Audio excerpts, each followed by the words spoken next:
सबसे पहले सर आपका यूबी इंडिया न्यूज़ में बहुत बहुत स्वागत है। धन्यवाद। अभिनंदन है सर आपका। आज हमारे साथ में डॉक्टर अनिल अग्रवाल जी मौजूद हैं, जो कि हमारे चैनल पर आए हुए हैं और इनके बारे में हम आज जानेंगे और इनके क्या विचार हैं आज की राजनीति के बारे में और उद्योग जगत के बारे में, क्या सरकार कर रही है उसके बारे में क्या आपके विचार हैं। ये सब चीज़ें हम आज इनके बारे में जानेंगे। आप कुलपति हैं HRIT यूनिवर्सिटी के और शिक्षाविद के साथ साथ राजनेता भी हैं, जो कि बहुत ही मृदुभाषी और कोई भी आपके यहाँ आ जाए तो खाली नहीं जाता है, सभी की समस्याओं का समाधान बहुत ही तरीके से करते हैं। तो आपका बहुत बहुत स्वागत है, अभिनंदन है। और सबसे पहले मैं जानना चाहूँगा कि आप की जो राजनीतिक यात्रा है, पहले आप शायद किसी नौकरी में थे, सरकारी नौकरी में आप थे। हाँ, मैं 2004 तक सरकारी नौकरी में था जी। वहाँ से मैंने इस्तीफ़ा दिया, फिर मैंने शिक्षण संस्थान शुरू किए जी। और उसके बाद मैं राजनीति में आया। जी।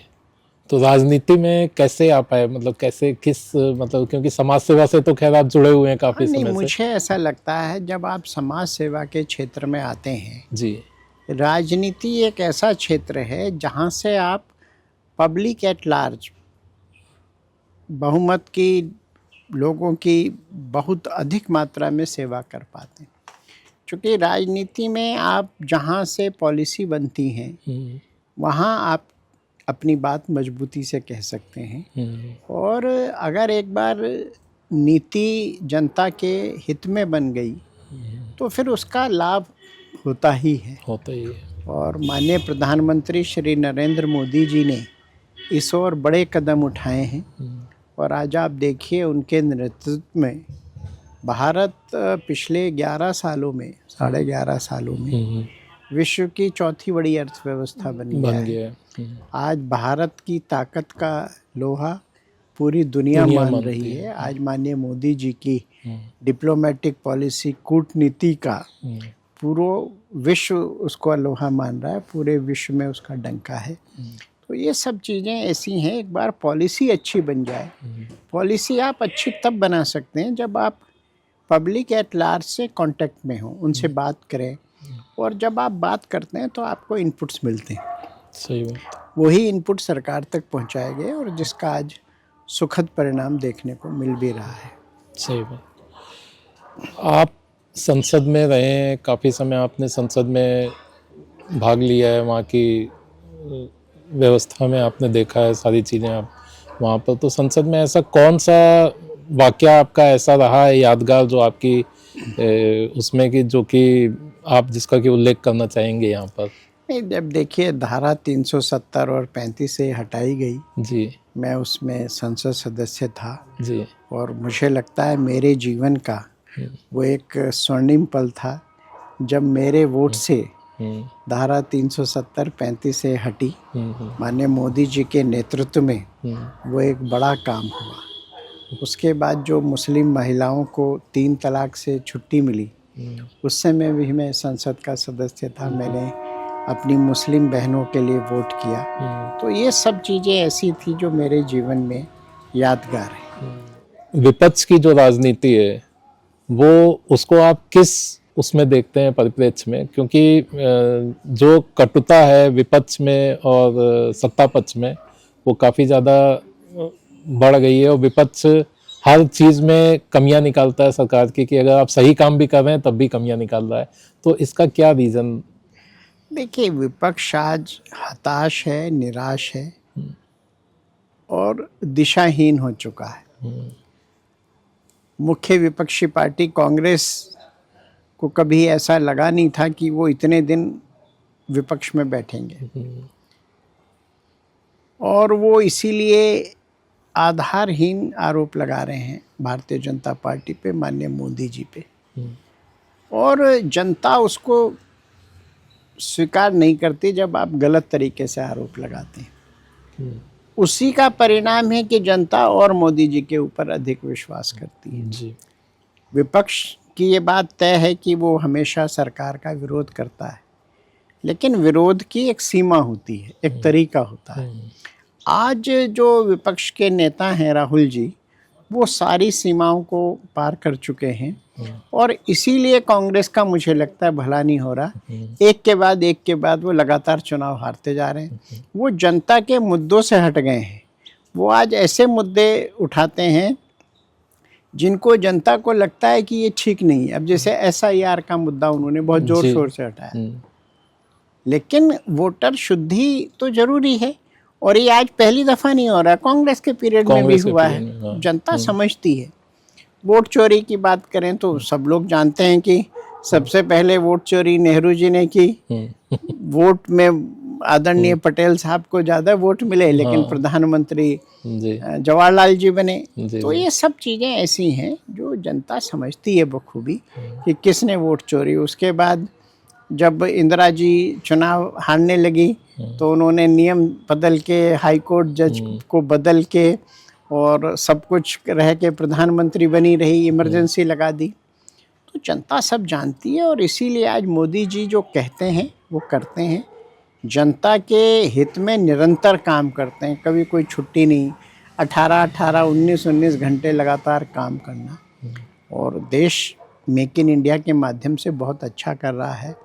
देश की प्रगति बहुत तेज़ी से है। GDP आज विश्व में सबसे अच्छी है। किसानों को किसान सम्मान निधि मिल रही है। गरीब महिलाओं को मुफ्त सिलेंडर मिले हैं।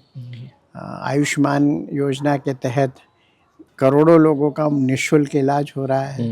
देश में इंफ्रास्ट्रक्चर बढ़ रहा है, एयरपोर्ट्स की संख्या बढ़ी, वंदे भारत ट्रेन्स बढ़ रही हैं।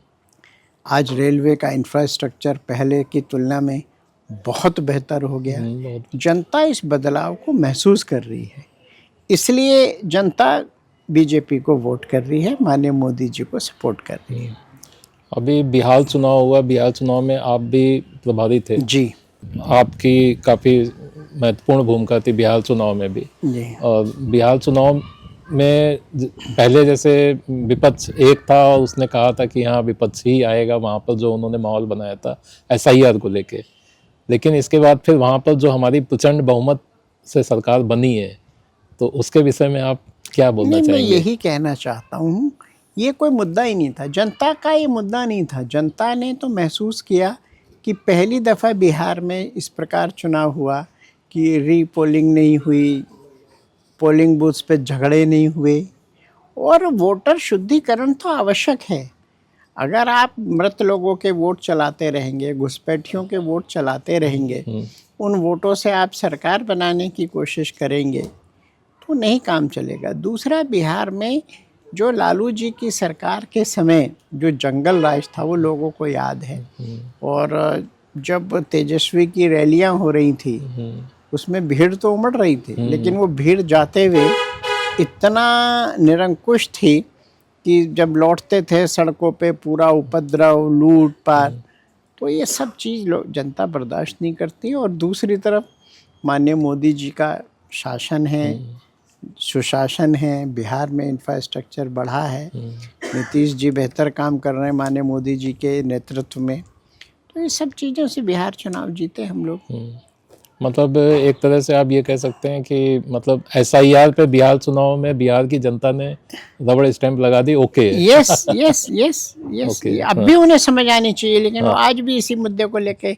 अच्छा, उद्योग के लिए और श्रम जगत के लिए हमारी सरकार ने अभी श्रम कानून लाई है, नया श्रम कानून लाई है, तो उसको आप किस परिप्रेक्ष्य में देखते हैं कि श्रम कानून जो लाई है उससे क्या हमारे उद्योग धंधों की तरक्की होगी और श्रमिकों को भी उसका लाभ मिलेगा? नहीं, निश्चित रूप से ये कानून अगर आप इसको विस्तृत रूप से पढ़ेंगे तो इससे मजदूर भाइयों का भी भला होगा, बेहतरी के लिए है उनके, और उद्योग जगत को भी फायदा होगा।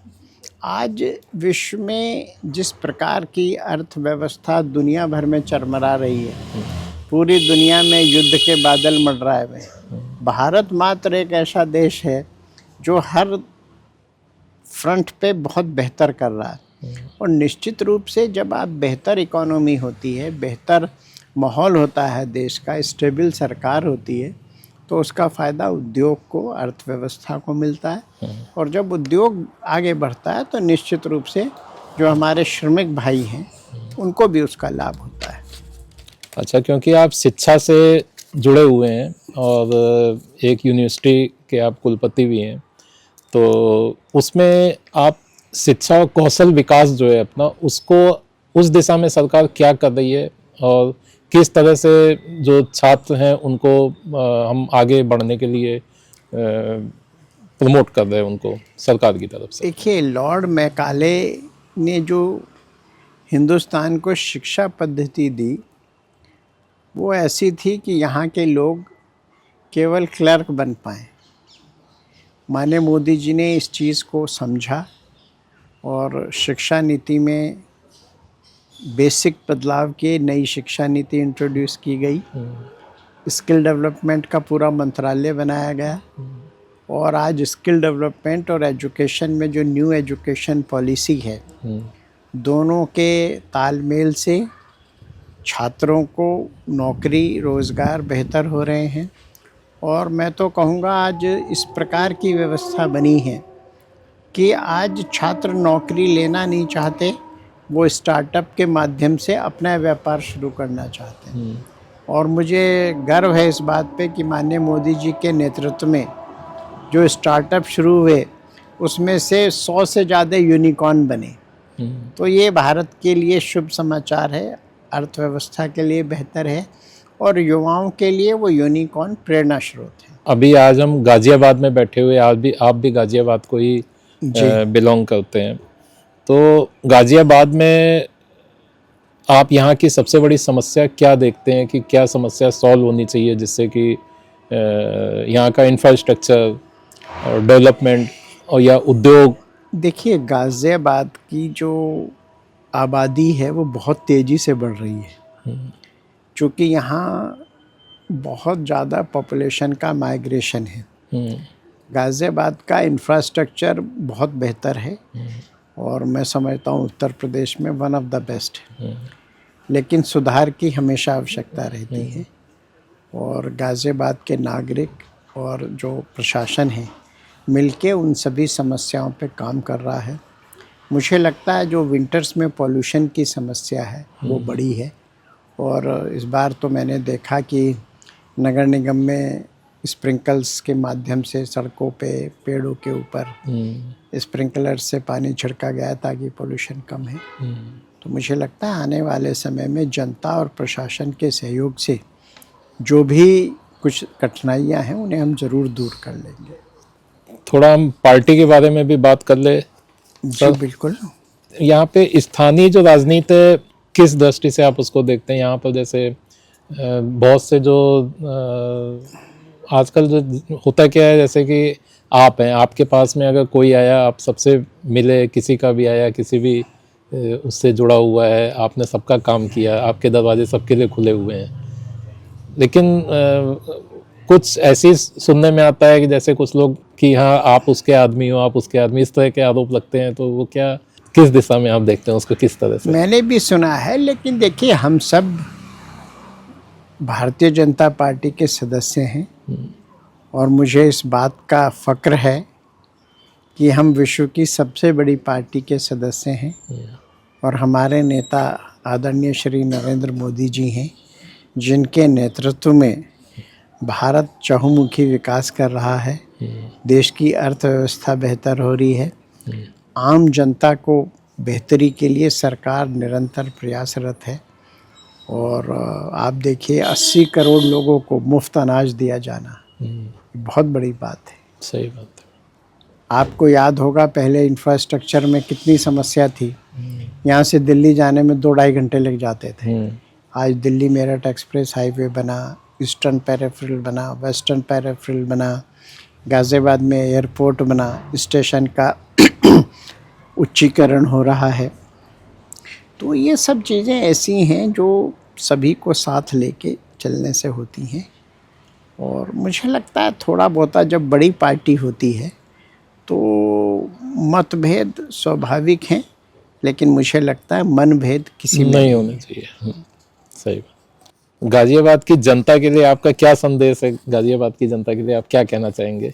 नहीं, हम गाज़ियाबाद की जनता के सेवक हैं, उनके लिए निरंतर काम कर रहे हैं और हम लोग चाहते हैं कि जनता हम लोगों को और इनपुट दे ताकि हम उनकी और बेहतर सेवा कर सकें।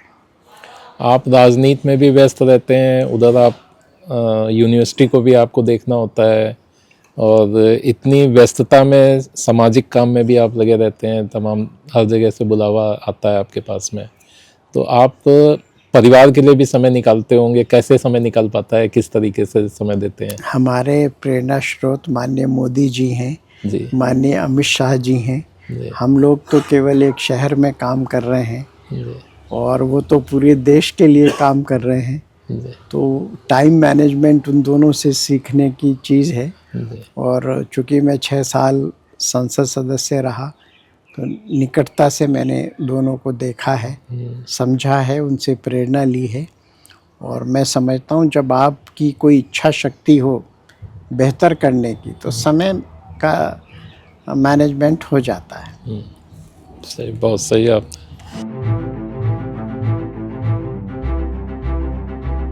मैं गाज़ियाबाद के उद्योगपतियों को यही कहना चाहता हूँ कि प्रदेश सरकार, केंद्र सरकार आपकी बेहतरी के लिए निरंतर प्रयासरत है। हमारा प्रयास है कि इंडस्ट्री ग्रो करें, देश की अर्थव्यवस्था बेहतर हो। बैंकों को भी निर्देश दिया गया है कि उद्योग जगत को सपोर्ट करें। नए जो कानून लाए जा रहे हैं, पुराने जो कानून जो इंडस्ट्री के लिए बाधा थे, उनको समाप्त किया जा रहा है। तो हम सब मिलके काम करेंगे तो निश्चित रूप से हम जो हमारा स्वप्न है कि भारत एक विश्व गुरु बने, देश की अर्थव्यवस्था उच्च शिखर पे पहुँचे, उसके लिए ज़रूर हम अपने टारगेट अचीव कर पाएंगे। बहुत बहुत धन्यवाद आपका। नमस्कार।